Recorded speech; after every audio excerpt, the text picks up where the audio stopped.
ప్రభుత్వమే పాల్ శ్రీనివాస్ సమక్షంలో రుద్రవరం గ్రామస్తులు దాదాపు 100 మంది కాంగ్రెస్ పార్టీలో చేరారు.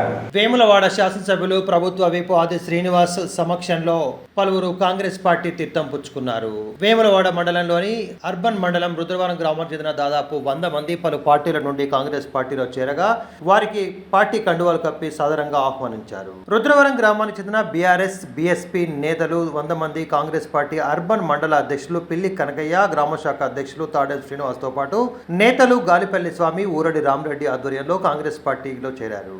ఇటీవల బీఆర్ఎస్ పార్టీకి రాజీనామా చేసిన పలువురు ఎమ్మెల్యే ఆది శ్రీనివాస్ సమక్షంలో కాంగ్రెస్ లో చేరారు. స్థానిక ఎమ్మెల్యే క్యాంపు కార్యాలయంలో జరిగిన కార్యక్రమంలో వారికి పార్టీ కండువా కప్పి ఆహ్వానించిన అనంతరం ఆయన మాట్లాడుతూ కాంగ్రెస్ పార్టీ చేస్తున్న అభివృద్ధి సంక్షేమ పథకాలకు ఆకర్షితులై కాంగ్రెస్ పార్టీలో చేయడం హర్షణీయమని, పార్టీ కార్యకలాపాల్లో చురుగ్గా పాల్గొంటూ రానున్న పంచాయతీ ఎన్నికల్లో కాంగ్రెస్ అభ్యర్థుల గెలుపు కోసం కష్టపడి పనిచేయాలని సూచించారు. అనంతరం ఎమ్మెల్యే ఆది శ్రీనివాస్ ను గజమాలతో సత్కరించారు.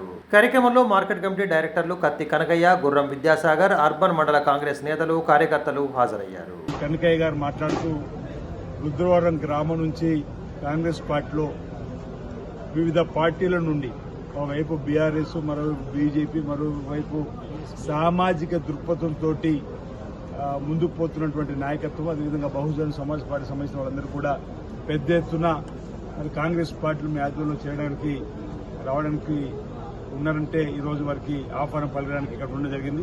ప్రధానంగా శ్రీనివాస్ గౌడ్ గారు, అదేవిధంగా భూమేష్ గౌడ్ గారు, కరుణాకర్ గారు, రవీందర్ గారు, శ్రీకాంత్ గౌడ్ గారు, మధుగౌడ్ గారు, దేవయ్య గారు, తాడు శ్రీనివాస్ గారు, బాలయ్య గారు, ఇంకా చాలా మంది పెద్దలు ఇంచుమించు 100 మంది వరకు గ్రామంలో ఉన్నటువంటి గ్రామాన్ని అభివృద్ధి కాంక్షి ముఖ్యమంత్రి రేవంత్ రెడ్డి గారు ఇందిరమ్మ పాలన, ప్రజాపాలన, పేదల పాలన అందిస్తూ ముందుకు పోతున్న క్రమంలో ప్రతినిత్యం 18 గంటలు కష్టపడుతూ గత ప్రభుత్వం 8 లక్షల కోట్ల అప్పుల్లో తీసుకుని వెళ్లినటువంటి ఈ రాష్ట్ర పరిస్థితిని చక్కదిద్దుతూ, లీకేజీలను అరికడుతూ, ఆడంబరాలకు పోకుండా అన్ని వర్గాల అభివృద్ధి కోసం ఓవైపు సంక్షేమము, ఓవైపు అభివృద్ధిని చేసేటువంటి కార్యక్రమం జరుగుతూ ఉంది. మీరందరూ కూడా చూస్తున్న సందర్భమే.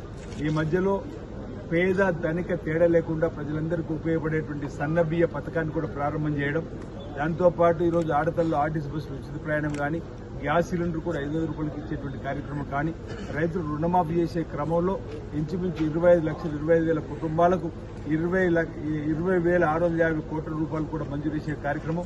గృహజ్యోతులు ఆనాడు రైతులకు ఉచిత కరెంట్ ఇచ్చింది కాంగ్రెస్ ప్రభుత్వం మొదటి సందర్భం రాజశేఖర్ పెట్టిన సందర్భం. ఈరోజు గృహజ్యోతి గ్రామాల్లో పేదలు ఎవరు కూడా కరెంటు బిల్లు ఈ 15 మాసాలుగా ఇంచుమించు మీ బిడ్డకి